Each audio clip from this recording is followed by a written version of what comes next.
On3 believes Oklahoma is a playoff team in 2024.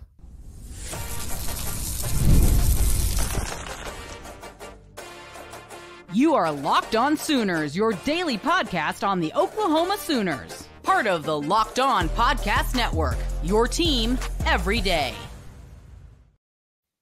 What's up, Sooner Nation? Welcome to Locked On Sooners, and thank you for making Locked On Sooners your first listen every single day. These days, every new potential hire can feel like a high-stakes wager for your small business. That's why LinkedIn Jobs helps find the right people for your team faster and for free. Post your job for free at linkedin.com/lockedoncollege. Terms and conditions apply. My name is John Williams. You can follow me on Twitter at John9Williams. My buddy here is Josh Helmer. You can follow him on Twitter at JoshOnRef. And hey, it's off-season time. Spring ball is behind us, but we're looking ahead to the 2024 college football season. And On3's Andy Staples released his playoff projection, and the Oklahoma Sooners, a wild card team, Josh. Well, and a little bit of liberty maybe taken with the idea that Oklahoma is a college football playoff team from Andy Staples. He said the floor is 6-6, but the ceiling is college football playoff for Oklahoma, which I think a lot of people feel that way, right? That there's kind of some unknown with Oklahoma. But let's go with the beautiful portion of the wild card conversation that, in fact, Oklahoma is a college football playoff team. I think there's reason to believe that Oklahoma's made strides throughout last season in particular, and then what they've done via the transfer portal, though the low-lay subtraction had a couple of folks maybe to some degree upset. But for the most part, I think what you got out of the transfer portal, this team has positioned itself, and with the advent of the 12-team playoff, as I think a legitimate candidate to be a college football playoff team in 2024. Yeah, I think there's reason to believe that this is a team that can contend. I do understand that there's reason for some pessimism out there. You want to see an offensive line come together, and you want to see your first-year starting quarterback play well. And if those two things happen, then to me, absolutely, the Oklahoma Sooners are a playoff team. I think those things are going to happen. I think the offensive line is going to come together. Bill Beanbo has done nothing but put offensive lines together that help this team win football games. Jackson Arnold has all the talent in the world. The defense is very experienced and added good talent in Dominic Williams, in a Caden Woolard. I mean, I think that's the guy that kind of gets forgotten a little bit, but he had 9.5 sacks for Miami of Ohio last year. So there's a lot of talent on this team. And even if you have some concerns about the offensive line and your quarterback, well, the wide receiver group is one of the best in the nation. Gavin Sawchuk's back, who was really, really good in the back half of the season last year. So I think there's enough to go with an offensive line that has to develop a little bit, a quarterback that has to develop a little bit, that might go through some growing pains even throughout the season. There's enough talent on the offensive side of the football to still feel pretty good about Oklahoma's chances to make the playoffs. And I think a lot of it falls back to what we've talked about in recent weeks, is that the defense is going to be good enough that the offense doesn't have to finally carry the load. They don't have to carry the load for this team anymore, because the defense can play some complementary football, and they can win with defense. That's why Danny Stutzman coming back and Billy Bowman coming back and Dejon Terry coming back, why all that mattered. Woody Washington, another one. That's why all that mattered, because the defense is continuing to grow and develop, and that young, 2023, 2024 recruiting classes that added so much talent to the defensive side of the ball, they're going to be relied upon a little bit more, and you're going to have a better talent floor for the depth chart on defense, that it's going to just raise everybody's games up a little bit. And man, I'm optimistic, and I feel good about Oklahoma's chances. Is the schedule tough? 100% it is. You got really tough games. You open the season with a Tennessee team that's going to be really good. You close the season with LSU that's going to be really, really good. Alabama's in there. Missouri's in there. That is potentially a 10-win team as well. So, I mean, I don't think the floor is 6-6. I think the floor to me is 8 wins, 8-4, somewhere in there. But I very much believe that Oklahoma is a playoff team. Here's what Andy Staples said about Oklahoma. Quote, Oklahoma's a big mystery right now. Defensively, probably the deepest they've been in years. They love their quarterback in Jackson Arnold. They let Dylan Gabriel walk. I understand why. After mentioning that Oklahoma's concern is their offensive line, he goes on to say this about OU. my floor is actually still 6-6. I don't think there's a world that they don't make a bowl game, but my ceiling is college football playoff. And I believe anything in between because I don't know, in quotes. So he's like many out there. I think we've heard similar things from Josh Pate about Oklahoma being a quote unquote mystery team. A lot of national folks kind of feel like, yes, the ceiling is college football playoff. And who knows, maybe even, national championship type contingent if everything goes right with Oklahoma, but they're not ready to go out on that limb just yet with OU, but you do bring a lot back. And I agree with what you said, John, that you're putting a lot of your hopes in the basket of, okay, is this defense now, because of the return of Danny Stutzman and the decision of Billy Bowman and Woody Washington and the big transfer portal pickup of Dominic Williams and, I don't know, the 5-star signee David Stone and the signing of Jaden Jackson and the development of Grayson Halton, all of those ingredients. And this leaves out a number of defensive back names, Peyton Bowen, on and on and on, linebackers that you're excited about. Just the transformation that Brent Venables and company think that they've made with this defense, that's enough to get Oklahoma into that contending point in SEC play. And, frankly, as we look at the rest of the SEC, John, as you and I live this, right? And the listeners, the viewers, they live this with Oklahoma. So it's easy for us to find potential warts or potholes with OU, but probably we could do this same exercise with Missouri, with Ole Miss, with Tennessee, with Texas even. So I wouldn't toss Georgia into that mix. That's the one that I think probably you feel pretty good about. Alabama, we could try and find some potholes for Alabama. So I, again, view Oklahoma in that rung right there with everybody, not named Georgia in the SEC, that next tier down. And we'll find out if Oklahoma's in kind of that second tier of the SEC along with those other teams and programs that separate themselves, or if Oklahoma is indeed one rung below that, which would be outside the college football playoff. I think they're in that rung of teams right below Georgia, but time will tell. And in an SEC that is going to be tough, and with the schedule that the Oklahoma Sooners have, a 9-win season could get you into the playoff. And that's kind of the cool thing about that 12-team playoff is that, okay, even if you do drop a couple games, you're still going to be in playoff contention in November. That rough slate that Oklahoma's got over the final 5 weeks of the season, where they do have Missouri and Alabama and LSU.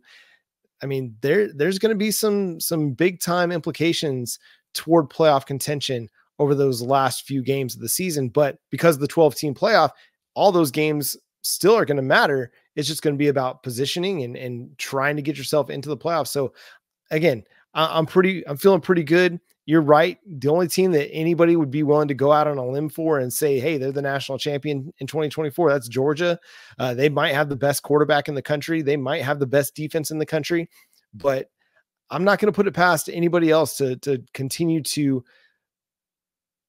narrow the gap between themselves and the Georgia Bulldogs. We saw it happen last year where Alabama was finally able to kind of take back their spot atop the SEC. But yeah, you're right, man. It's going to be a log jam in tier 2. But right now there's a clear tier 1, but I think Oklahoma has every bit the opportunity to go and make themselves a big time name in year 1 in the SEC. And the beautiful thing is, because of what Oklahoma's schedule looks like, and not to rattle all of it off, the names that are on this schedule, I think we'll get a very clear indication of how much progress Oklahoma has made. I think about the most recent national champion in college football, John. And it was, here's a coach in Coach Harbaugh that some folks were wondering if it was time to move on, if it was time to fire him and get somebody else that could get Michigan to where they could beat Ohio State and really go win a national championship, right? Well, over the course of the last 3 seasons, shall we say, right, before this past one where they won the national championship. So including last season, the last 3, there was clear progress being made by Michigan. All of a sudden, they did beat Ohio State. And okay, now they won a Big Ten championship. And then they went to the college football playoff. Didn't go the way they liked the first couple of times they went to the college football playoff, but clear progress was made. I think that's a positive for Oklahoma, that we're going to be able to more clearly judge OU based on the competition they're going to be playing. And let's hope that we can see substantial progress. I think that's important this season for OU. Yeah, and if they can make that progress and make themselves a playoff team in year one in the SEC, I think that is a really solid sign for the trajectory of this program. A lot of things happened over the weekend on the Diamond. News-wise, we got SEC hoop schedules, or at least opponents coming out. We got so much to talk about still here on Locked On Sooners. When you're hiring for your small business, you want to find quality professionals that are right for the role. That's why you have to check out LinkedIn Jobs. LinkedIn Jobs has the tools to help find the right professionals for your team faster and for free. LinkedIn isn't just another job board. LinkedIn helps you hire professionals you can't find anywhere else, even those who aren't actively searching for a new job but might be open to the perfect role. In a given month, over 70% of LinkedIn users don't visit other leading job sites. So if you're not looking on LinkedIn, you're looking in the wrong place. On LinkedIn, 86% of small businesses get a qualified candidate within 24 hours. Hire professionals like a professional on LinkedIn. 2.5 million small businesses use LinkedIn for hiring. So post your job for free at linkedin.com/lockedoncollege. That's linkedin.com/lockedoncollege to post your job for free. Terms and conditions apply.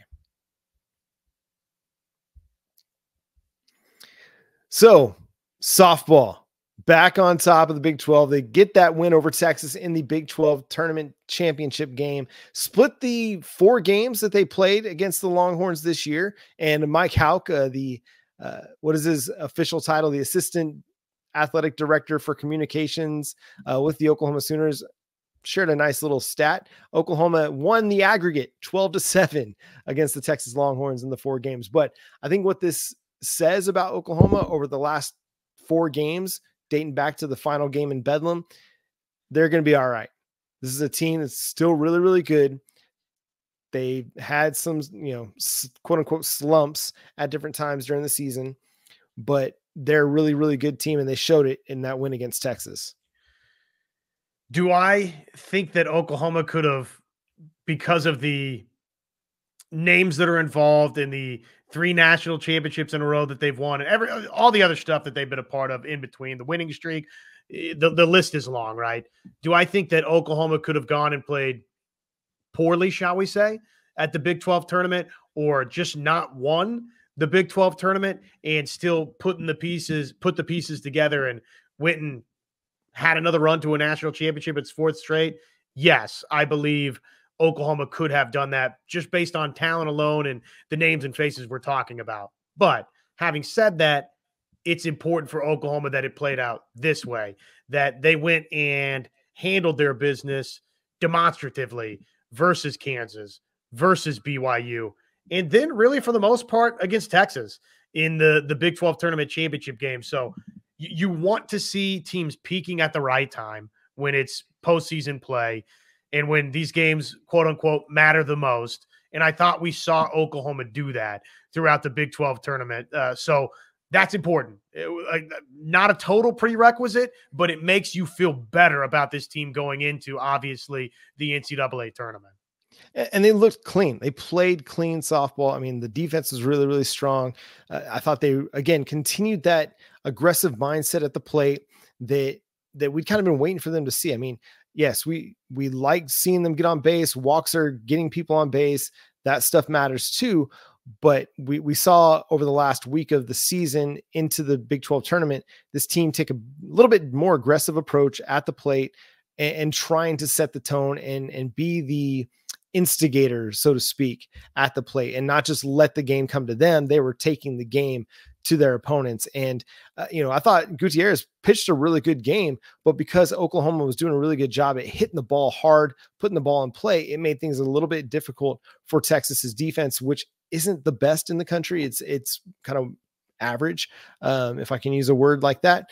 And then Oklahoma took advantage of it. And that's the other thing that we hadn't really seen them do is when they get opportunities, they hadn't really taken advantage of those, but they did that in the whole weekend, really, whether it was against Kansas or BYU or against Texas. So it's a nice confidence boost going into the regionals where they're going to have some challenges. I mean, they've got Oregon. I didn't pull up the regionals in front of me real quick. Let me see it's Oregon. Who else is it, Josh? You've got Boston in there and Cleveland State. Thank you. And Boston, I mean, that's kind of one of the under the radar teams in the tournament. Somebody that's kind of been a fringe top 25 team for a lot of the year. But because of the level of competition, you don't really know where to slot them in.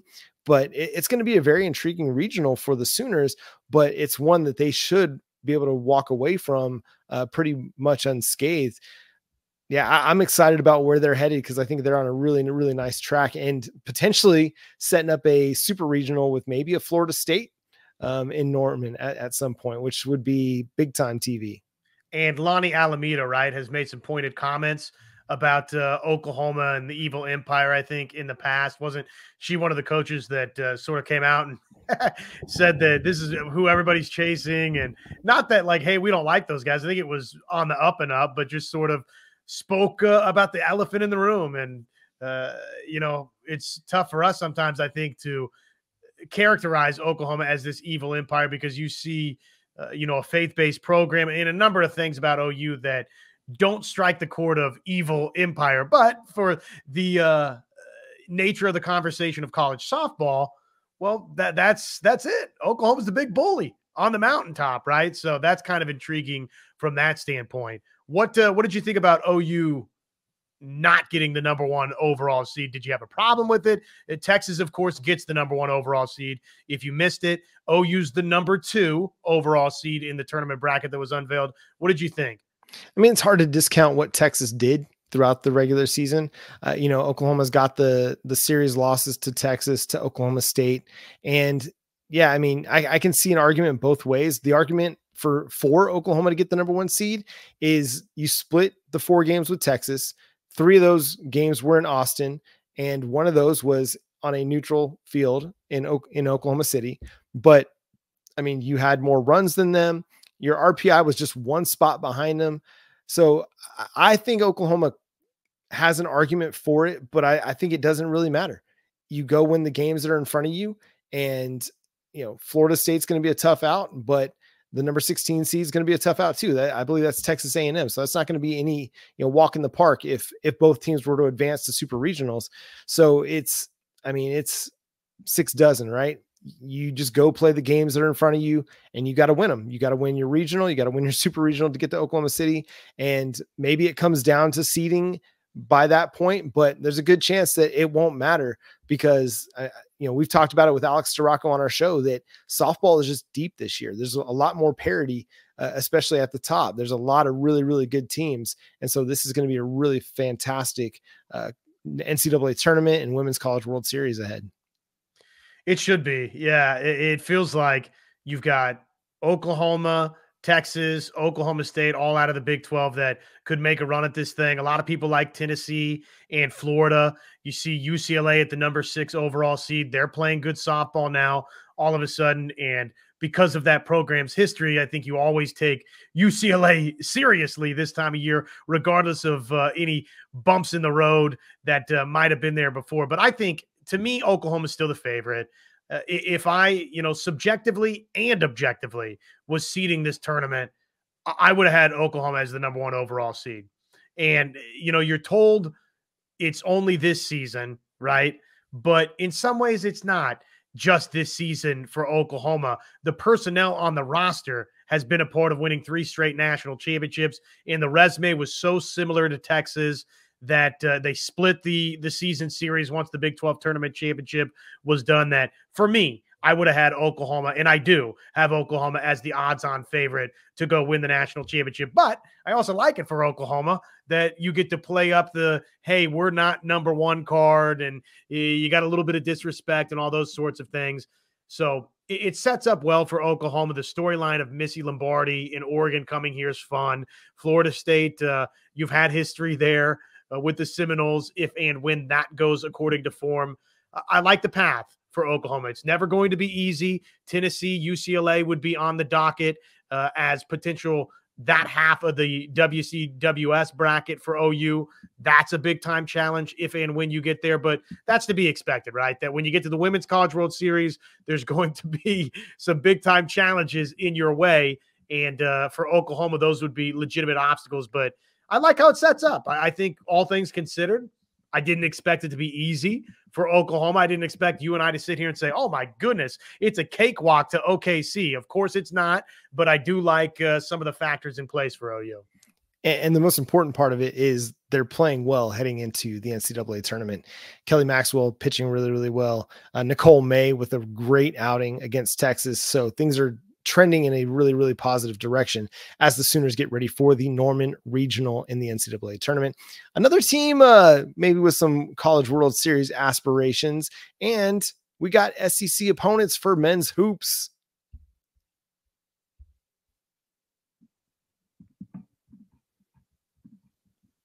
It's winner take all time in the NBA and in the NHL, and FanDuel's giving you a shot to bring home a big win of your own. Right now, new customers get $150 in bonus bets with any winning $5 bet. That's $150 to bet on spreads, money lines, player props, and so much more. So visit FanDuel.com/lockedon. Make every playoff shot count. Of course, many of our listeners paying attention to the OKC Thunder, but don't forget those odds still out for college football for OU versus Texas, getting 9.5 points in the Red River shootout, and the 7.5 win total number. I love that over for Oklahoma football. That's with FanDuel, America's #1 sportsbook.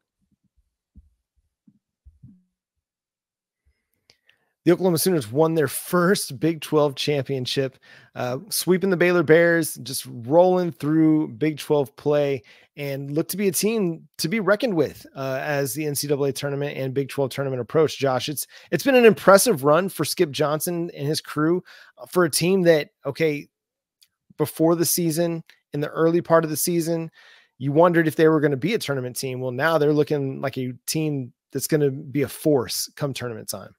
If I can, just off the top with baseball, say thank you to Toby Rowland, who gave me an opportunity to be the plan B guy this season, the backup man on the OU baseball radio broadcast.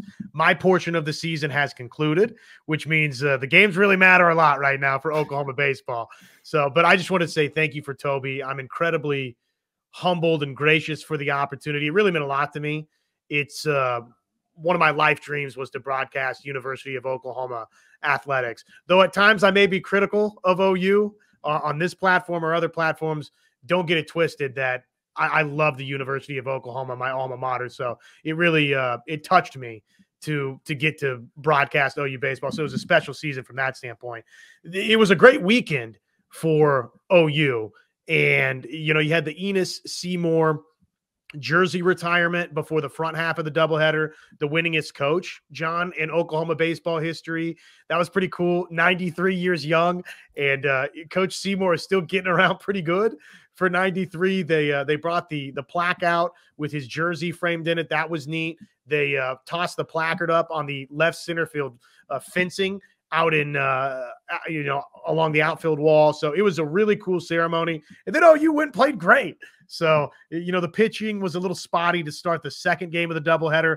I actually thought Kyson Witherspoon wasn't particularly sharp in the front game of the doubleheader, but he battled like crazy, John, and tossed a 1-run 7-inning outing. It was the way that thing was going earlier. You're thinking, this might not be that type of day for Kyson, but from that standpoint, it was one of his most impressive starts, I thought. And then the offense is just crazy what they're doing right now. 42 hits in the series versus Baylor, highlighted and capped off by the 2 grand slams, Spikerman's traditional grand slam, if you will, Bryce Madron's inside the park grand slam. So it was a tremendous weekend. I think they've more or less, if you can just not totally bottom out here, I think they basically cinched, John, a regional host position. And now it's about, okay, can you work yourself into that top 8? But a great weekend for OU baseball, no doubt. And we got some men's hoops SEC opponents for us. The Oklahoma Sooners will join the SEC officially on July 1, but now it's time to look ahead to the 2024-2025 basketball season. Oklahoma is going to host the University of Kentucky, Tennessee, LSU, Mississippi State, Missouri, South Carolina, and in some home and homes, they get Missouri, Texas, Texas A&M. Oklahoma also gets Vanderbilt, and then they'll travel to face Alabama, Arkansas, Auburn, Florida, Georgia, and Ole Miss. Again, home and homes with Missouri, Texas, and Texas A&M, reuniting some Big 12 love.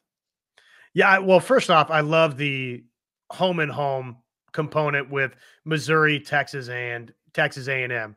We've talked, I think, a lot about how Arkansas would have been a good candidate in that mix, but Missouri is good. In both Texas, you got to have Texas. That's non-negotiable.